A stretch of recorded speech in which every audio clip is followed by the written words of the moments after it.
Hey guys, so we just finished a compression test, right? Compression test told us each cylinder's ability to build pressure, and based on the results, if you had a low cylinder, you would go to cylinder leakage test to now figure out, well, where are we losing that pressure? Why is that cylinder low on pressure? So the tool we're going to use is a cylinder leakage tester, also known as a leak down tester. It has two gauges. We're going to hook up to shop air, right? So first gauge is going to be our shop pressure coming in, and then the second gauge is going to show us percentage of leakage of the pressure that we put in the cylinder. So first thing I need to do, I'm plugged into shop air. I have to calibrate my tool. So I want the second gauge, when there is no leakage, to be set to 0. Right, so there's 0% leakage out of the tool right now because there's no adapter in the thing. If I was to show you how it would actually show us leakage, right now I have the tool unrestricted leakage. It's showing me about 93% leakage. All the air is coming out of the tool. As I restrict the air, you see how that percentage of leakage out of the actual tool is changing, is decreasing quite a bit, right? So that's kind of how I look at making sense of the tool. It's going to show me percentage of air coming out of the tool. Now, when I'm putting this in the cylinder, it's critical that the cylinder I'm testing is at the right location. Okay, so if I have my rod and piston here, so my fist is my piston, my arm is the rod, crankshaft's going around in a circle, piston's going up and down. Okay, so compression, it's pushing up on the piston and I have a bit of angle on the rod. As it goes over center, I'm going to ignite that air and fuel, it's going to go over center and it's going to push down. So if the rod has any angle before or after, it's going to now roll the crankshaft to the wrong spot. Has to be at exact top dead center so the crank doesn't roll, but also because the top of the travel of the piston and the rings is going to be where I have the most potential wear in the cylinder. So that's where you want to measure the actual leakage. If it's anywhere other than that, your results are null and void. There's no point to it. So like our compression test, the engine should be fairly warm, should be up to temperature.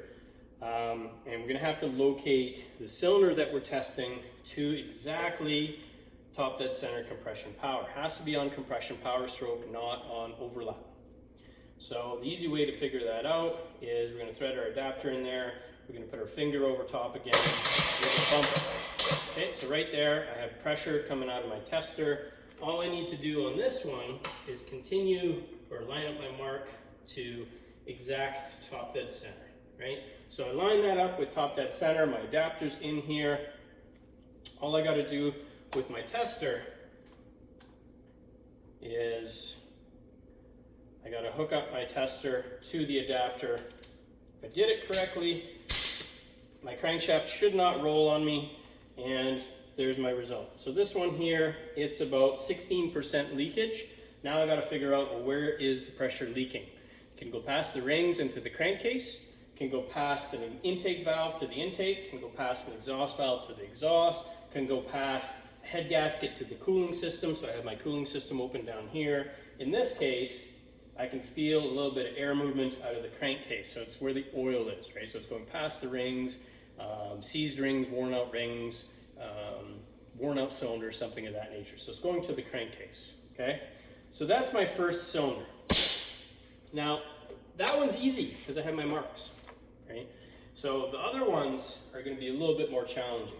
Now, the marks are applicable for 1 and 4. Those two pistons are both at exact top dead center, but 1 being on compression power, 4 is the running mate, it has to be on the opposite stroke. So number 4 is going to be on valve overlap, what we call it. So the exhaust stroke just finished, intake stroke is just starting. The two intake and exhaust valves are just open slightly, so that's the wrong position. However, if I was to roll the crankshaft 1 full turn, line up my mark again, the mark is accurate for exact top dead center, I would be able to do cylinder 4. Let's say I didn't want to do cylinder 4. Maybe I just want to go in order, or maybe I'm just going to go to a certain cylinder that has low compression. Right? So I've written down 16% for cylinder 1, it's going past the rings. The next cylinder I want to test is going to be the next one in the firing order. So this one here, the firing order is 1, 3, 4, 2. So I could go to cylinder 3 But now I got to figure out, well, how do I get cylinder 3 to exact top dead center? Because otherwise my crankshaft's going to roll and my marks are irrelevant. So what I can do is take my paint pen. I've already marked where the electrodes are from distributor cap to housing. Okay. Now I'm going to pull off the actual cap rotor distributor cap, which is where my spark plug leads go to, and I'm going to look at what I'm going to find. Now this is my rotor. Okay, so on the inside there's little contacts, and the spark is going to go to whichever cylinder the rotor is actually pointing to. Right, so I've marked my other cylinders, so all I need to do now is roll my crankshaft around so the rotor is pointing very precisely to the next cylinder in the firing order.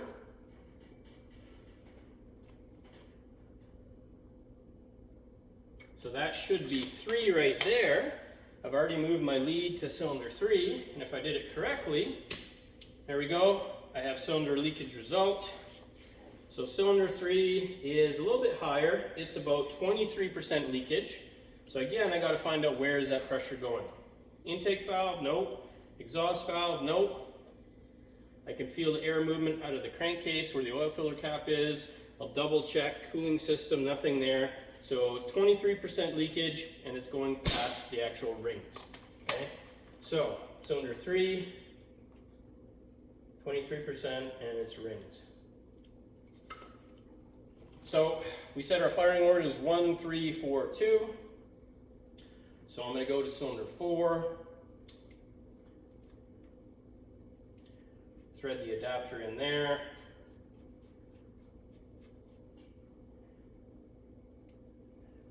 Now I'm going to roll that around. Again, I'm going to utilize my TDC mark, but I can double check.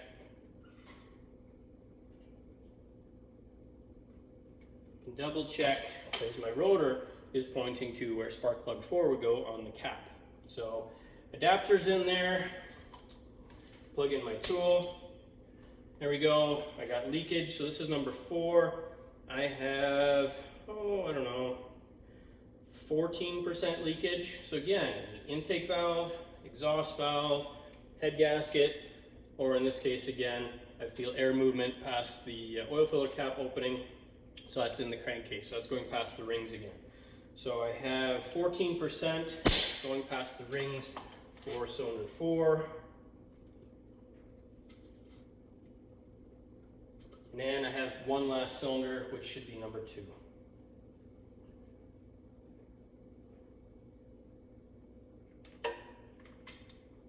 So we'll install my adapter.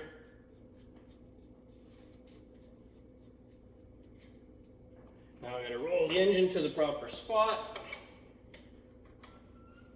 So look at where my distributor is pointing, my rotor, and line up my mark. There we are. Should be TDC compression power for number 2. And I have my leakage test result. So this one here, I have about 23% leakage. Again, intake valve, exhaust valve, cooling system, or in this case again it's coming out of the crankcase, so I have a ring issue again. So 23%, maybe 24%, and it's going into the crankcase. I'm going to write that down.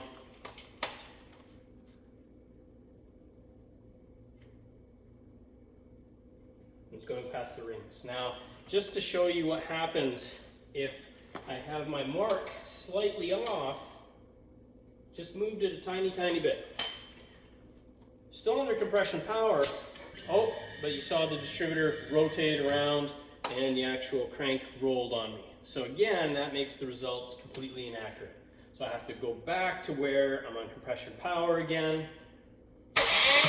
Okay, there's compression power. Line up my mark as close as possible again. And then I would try again. Right? So again, it's critical that I'm exactly in the right location. Now, what does this mean to us? So compression numbers for 1 were 163, and I had 17% leakage past the rings. Cylinder 2 had 155 compression, 24% leakage past the rings. Cylinder 3 was 165 compression, 23% loss past the rings, and then cylinder 4 was 163 compression, and then 14% past the rings. So where that's useful is to give me an idea of the mechanical problems on this engine, because I'm going to be disassembling it and I'm going to be looking for the causes of that, right? Do I have worn out rings? Is there excessive taper in the cylinder? If that is excessive, it might have to be machined out to go oversize on the repair. Is it an intake valve, an exhaust valve, or a head gasket problem? In this case, across the board, it's all going past the rings into the crankcase. I really suspect that this is a ring issue. The rings have lost their tension, the rings, there's a bit of carbon buildup and they're seized on the piston, or the rings are worn out, okay? So that's kind of what we're looking when we get inside the engine. And that's pretty much it as far as mechanical state short of tearing down. We've isolated kind of the numbers, we've related it to the cylinders. We're stuck as far as learning more of this short of tearing it down. I could take a borescope, which is kind of a miniature camera, and I could stick it down the cylinders and I could see if I could find some scoring or damage to the cylinder wall. But ultimately, this thing's gonna have to come apart and I'm gonna have to remedy the cause of the leak, right? The cause of the poor sealing in the cylinder. So I hope that kind of makes sense. You know, ask any questions or comments. Other than that, have a good day.